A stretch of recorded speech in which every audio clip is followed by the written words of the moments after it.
Iya, selamat pagi, Nak. Pak, saya terlambat. Iya, sekolah masuknya jam 7. Sekarang sudah jam 7.20. Jadi, sekarang ini bagaimana Kirana? Maaf Pak, saya lupa setel alarm saya sekolah. Baiklah, menurut kamu, keyakinan sekolah yang mana yang perlu kamu tingkatkan? Setuju. Jadi, apakah kamu meyakini prinsip saling menghormati tersebut? Iya Pak, saya meyakininya. Lalu, apakah kamu bersedia memperbaiki masalah keterlambatan ini? Sedia Pak. Bagaimana kamu akan memperbaiki masalah keterlambatan ini? Saya akan coba untuk tidak lupa menyetel alarm Pak. Baik, kalau kamu lupa menyetel alarm di rumah, kira-kira ada orang yang bisa bantu mengingatkan tidak? Iya ada Pak, kakak saya. Ada lagi selain kakak kamu? Selain kakakku, ada ibu saya. Baik, jadi yang mengingatkan kamu adalah kakak kamu dan ibumu. Lalu, kira-kira kapan kamu akan memulainya? Setelah pulang sekolah, akan segera saya lakukan. Baik, jadi kamu akan setel alarm untuk bangun besok pagi dan akan diingatkan oleh kakak dan ibu kamu. Lalu, ada lagi yang mungkin perlu dilakukan agar tidak terlambat bangun lagi. Tidak ada Pak. Baik, terima kasih untuk kerjasama kamu ya.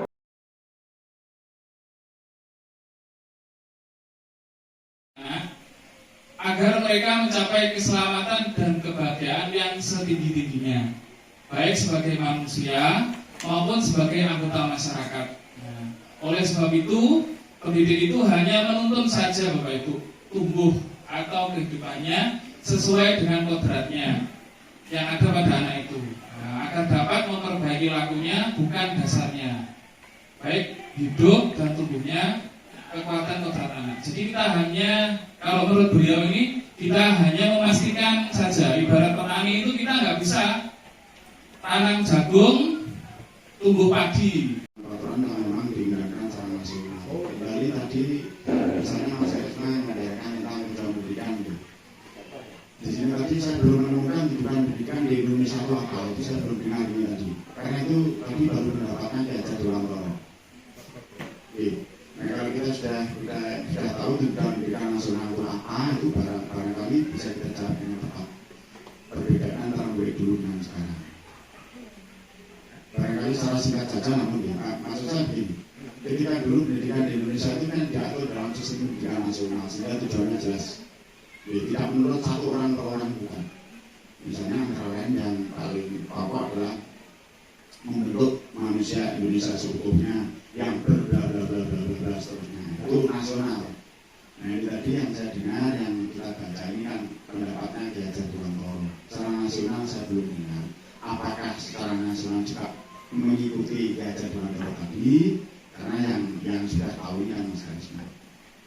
Nah perbedaan murid dulu dengan sekarang, biasanya kalau dulu itu murid itu untuk mendisiplinkan itu dengan menggunakan metode akar ditakut-takuti. Nah perbedaan murid sekarang sudah tidak seperti itu lagi karena eranya sudah berbeda. Jadi kalau kebutuhannya mungkin sekarang murid lebih minta dibimbing, kalau dulu kan diajar. Mungkin itu yang terakhir, itu saja sebenarnya menjawab ini. Terima kasih. Ini Pak Medi izin memperjelas kalau dari pendapat jenengan tadi lebih ingin dibimbing ya Pak Medi daripada diajari. Seperti itu. Nah untuk yang lainnya, monggo. Kemudian selain akhlak juga tingkah lakunya.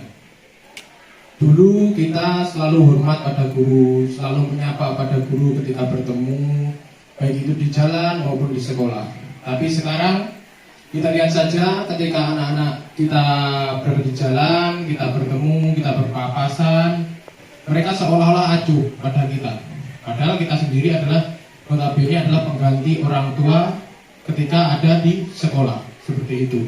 Jadi untuk akhlak dan tingkah laku mereka sendiri tentunya berbeda ketika zaman sekarang dan zaman kita dulu. Menurut saya seperti itu Mas Karim. Kalau dari Mas tadi perbedaan akhlak ya Mas ya. Jadi perbedaan akhlak yang cukup menonjol di sini. Nah, Bapak Ibu izin melanjutkan ya. Nah, kalau sekarang pembelajaran dengan paradigma baru yang ditawarkan ya Bapak Ibu ya, bisa jadi ini bisa diterima, bisa tidak karena menyesuaikan dengan kebutuhan kita masing-masing sebagai pendidik. Di sini pembelajaran dengan paradigma hormat pada bendera selama 1 jam itu kayaknya kurang efektif. Yang jelas beban ke anak-anak karena lamanya 1 jam, sehingga teman yang lain itu melihatnya nanti beban fisikisnya juga. Itu dari saya. Terima kasih.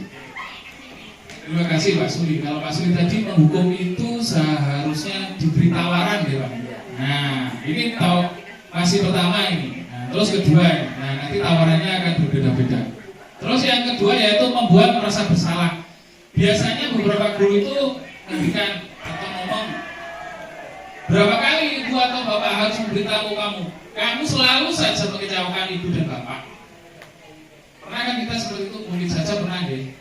Ternyata kalau membuat merasa bersalah ini efeknya adalah kita melabeli siswa itu gagal. Aku kecewa dengan kamu.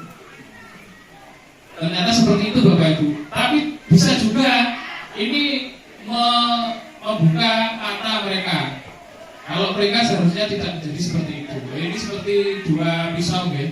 Jadi sini nanti bukan berarti satu itu lebih unggul daripada yang lain atau seperti apa, tergantung dari kondisi dan situasi yang kita hadapi bersama. Yang kedua, ini teman. Nah, ayo dong ikuti putra sekolah, tolong bantu bapak atau ibu ya. Lain kali jangan sampai berbuat seperti ini lagi.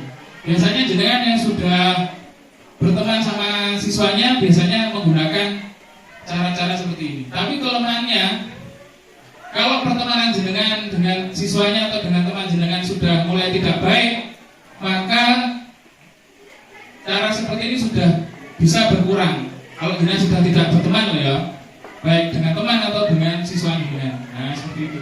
Terus memantau. Nah ini memantau ini, kamu sudah karena motivasi itu adalah pengulangan.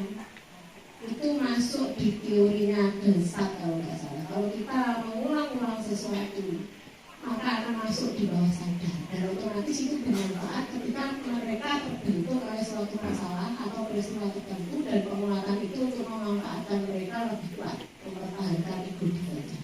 Begitu. Saya lagi dulu ya. Berarti tadi yang mengizinkan untuk jadi baik itu jenengannya atau siswanya? Kedua-duanya. Kedua-duanya bisa ya? Ya, seperti itu.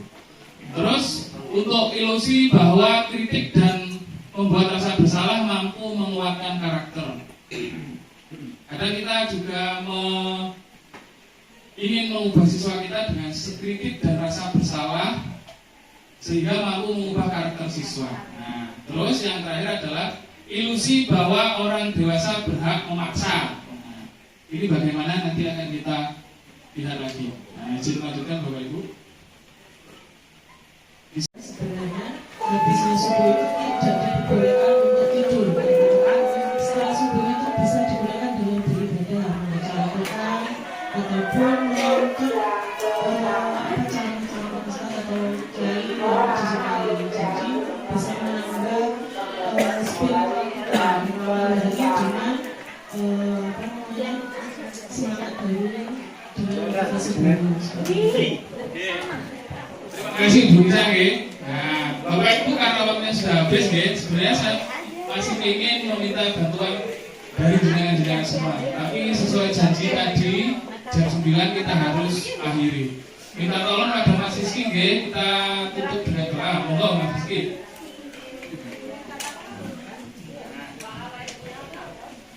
Alhamdulillahirrahmanirrahim, kegiatan yang dipimpin oleh Ibu Karisma bisa berjalan dengan lancar.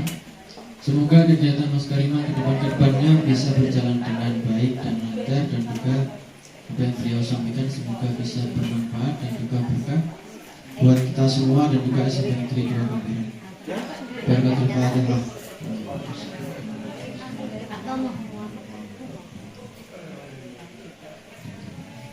Allahumma shalli ala sayyidina Muhammad wa ala sayyidina Muhammad. Inna syai'an